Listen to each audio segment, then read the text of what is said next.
see Hurricane Erin already providing quite a bit in the way of some very impressive swells. We've seen our offshore buoys report right around 11 feet. Some of the breaking waves here probably closer to around 8 feet. You can see that behind me. Some very impressive stuff we are seeing here, and we have seen quite the crowd kind of emerge within these past few hours. We've been here since 5 a.m. We watched the tide come on up, and even a little bit of some encroachment there on some of the parking spaces. Thankfully, folks have been heeding some of our warnings and staying far away enough from the water that they're not getting wet or anything like that. But however, it is a very dangerous situation. We have high rip current risk for today, tomorrow, even heading into the weekend as slowly Erin departs our region. We could be seeing some of those swells around 5 to 8 feet. That's still for Saturday. So as folks head to the beaches this weekend, we got to be making sure we are being very, very safe out here.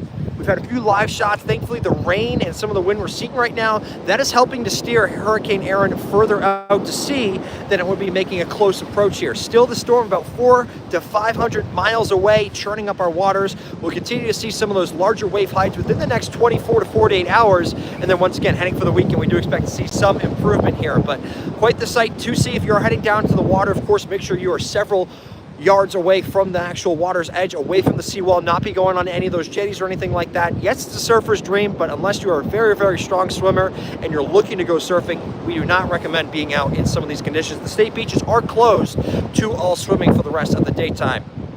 We'll continue to have more updates on Hurricane Erin as it makes even closer approach over these next coming hours, and of course within the next 24 to 48 hours that hurricane will be making its close pass here about 300 miles off of Nantucket. So as you can see behind me, the water most certainly churned up. We've actually seen a few of the lobster traps being washed up from some of the lobster fishermen. Not all of them were able to get out their gear before the storm came into the region, so a bit of that damaged equipment has been seen already this morning.